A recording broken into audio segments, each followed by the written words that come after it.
Voici le dernier combat de ma vie d'athlète. Nous sommes à Tampere en 2006 en Finlande et je suis face à la japonaise Arai. C'est la finale. Et j'aurai le bonheur de remporter cet ultime combat. Si je devais résumer mes 15 ans de carrière, ce serait 600 combats, 8000 heures d'entraînement, 16 000 heures de karaté, 600 000 coups de pied, 550 000 coups de poing, 600 protections, 11 protège-dents perdus, 40 kimonos, 60 paires de baskets, 50 survêtements, 36 pays visités, enfin, du moins leurs gymnases et leurs hôtels, 5 heures d'attente dans le toilette du contrôle antidopage à attendre que la miction veuille bien venir, 2 tonnes de sucre lent, l'énergie fondamentale pour s'exprimer sur le tatami. C'était aussi une fracture, 6 points de suture, 200 hématomes, une vingtaine de tendinites, chevilles, poignets. C'est aussi des heures et des 600, 900 heures d'ostéopathie, de kinésithérapie. Et aussi, le karaté étant une jeune discipline olympique, mais aussi une discipline amateur. Donc c'est de la précarité. J'ai dû travailler à temps partiel pour subvenir à mes besoins. Tout ça pour 120 secondes de combat. Plutôt contraignant, non? Mais la plus grande et la première de mes contraintes, c'était le karaté. Parce que je ne voulais pas en faire. Et c'est par amour pour mon père qu'à 12 ans, je l'ai suivi au dojo. Alors que moi, je dansais heureusement sous les binious provençaux. Et là, d'une nature plutôt timide, introvertie, donc pas très bavarde, et assez solitaire, je me retrouve dans un univers où on me demande de crier, de frapper, et de le faire avec des personnes que je n'avais pas choisies. J'ai beaucoup pleuré. C'était assez violent pour moi de me retrouver face à l'autre et d'être dans cette obligation de le frapper. En combat, à chaque coup que je portais, je n'avais de cesse de m'excuser en pensant que je n'avais pas suffisamment contrôlé ma technique. Ou alors, lors des passages de grade, il m'est arrivé à maintes fois de perdre totalement mes moyens en exécutant ce qu'on appelle un kata. Ce sont des techniques face à un adversaire imaginaire, en étant complètement démuni face à mon professeur, à ses assistants et à tous les élèves avec qui je pratique le karaté. Mais c'était pour moi le moyen de m'exprimer sans avoir besoin de parler. Et ça m'a permis d'être dans l'action et dans une action plutôt vertueuse et positive, qui, sans en avoir conscience, était finalement plutôt bonne pour moi. Puis vient le temps des compétitions. J'ai 16 ans, je suis encouragée à en faire et j'entre en équipe de France. Je suis rigoureuse, je travaille, je fais preuve d'abnégation, je suis aussi perfectionniste. Et à ma première compétition, mon premier championnat du monde, c'était en Afrique du Sud, à Sun City, je finis 4e. Pas mal, me direz-vous, sauf que je n'avais pas plus confiance en moi, j'étais stressée, anxieuse, je doutais de mes capacités, de mon potentiel, je me jugeais en permanence, j'avais peur du regard qu'on portait à ce que je faisais et j'avais aussi la peur de mal faire. J'ai 23 ans. Je suis dans l'avion qui me mène au Japon pour participer à la Coupe du Monde féminine. Et là, je me demande ce que je fais là. Je me dit, je vais parcourir 9500 km pour arriver le mercredi soir à Tokyo, combattre et enchaîner 5 combats complètement jetlagués le samedi, revenir à Paris le dimanche blessé.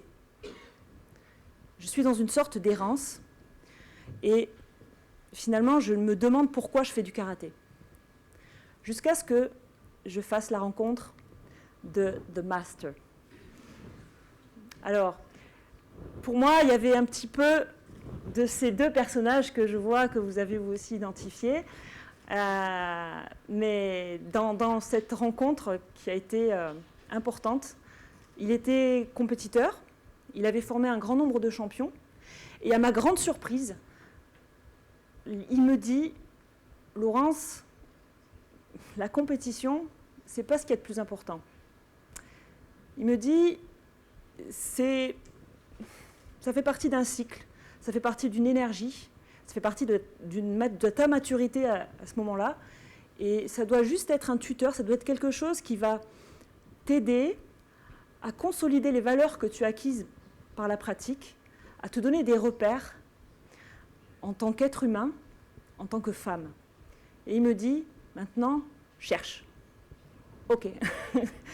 Et c'est vrai qu'il m'a donné accès à la culture martiale, il m'a donné accès à sa spiritualité, au zen. Il m'a offert une vision en 3D où ça m'a permis d'attiser ma curiosité, ça m'a permis d'avoir cette soif d'apprendre qui m'a amené à donner du sens à ma pratique. Quand je travaillais, j'ai travaillé dans un autre état d'esprit. Ce qui fait que, par exemple, mon stress et mon anxiété se traduisaient par... je n'arrivais pas à contrôler ma respiration. En compétition, je perdais beaucoup d'énergie à cause de cela. Mais il m'a dit, bon, maîtriser ta respiration. On était près de Marseille à l'époque. Et très bien, je vais t'initier à l'apnée. J'avais ce qu'on appelle le complexe du sportif. Et je considérais que les études, ce n'était pas pour moi.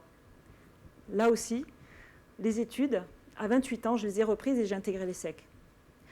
L'ego, oui, bien sûr, mais surtout pas centré. L'humilité, absolument, car tu auras toujours quelqu'un de plus fort que toi. L'intégrité physique et morale, tout à fait. C'est ce qui va te permettre de vivre plus longtemps et en bonne santé. Le respect de soi, le respect des autres, oui, mais alors sans se faire aucun cadeau sur le tatami. Et c'est paradoxalement ce qui a fait que des amitiés se sont créées et que tout s'est fait avec beaucoup de loyauté. Et tout ça pour me dire que finalement, atteindre les sommets, oui, mais sans que ce soit la finalité. Ce qui comptait, et ce qui compte toujours, c'est le chemin. Et si, durant l'ascension, je suis arrêtée, une blessure, des combats perdus, la rencontre de personnes plutôt malveillantes, eh bien, le fait d'être dans cet état d'esprit, le fait de faire face à l'épreuve vraiment de manière complètement différente, trouver des solutions, en se servant de ces contraintes que je vous ai citées, et de m'en servir à ce que ce soit une force. Aller à l'essentiel. Aller à l'essentiel en faisant appel à ce que j'ai de plus animal, de plus organique, pour me permettre d'être pleinement dans l'action et d'être profondément moi-même. Me libérer de ma condition, en frappant encore, en acceptant l'émotion qui arrive, en l'identifiant, en la laissant aller jusqu'au bout pour l'identifier et pour, à la fin, la maîtriser. Laisser l'imagination et la création me guider. Ne plus penser, mais simplement être dans l'action. Et cette action-là me fait exploser toutes les peurs que je peux avoir et être moi-même. Je sais qui je suis. Et en fait, Je sais que je suis une femme forte, que je l'ai toujours été. Et le karaté m'a permis d'en avoir conscience. Et quand j'ai arrêté ma carrière, que j'ai raccroché mon kimono de compétition, qu'aujourd'hui je vous fais ce constat à ma manière de ce que ça m'a apporté, j'ai un autre combat, un très grand combat pour lequel je me suis engagée. C'est celui de la défense des droits humains, et en particulier celui des femmes.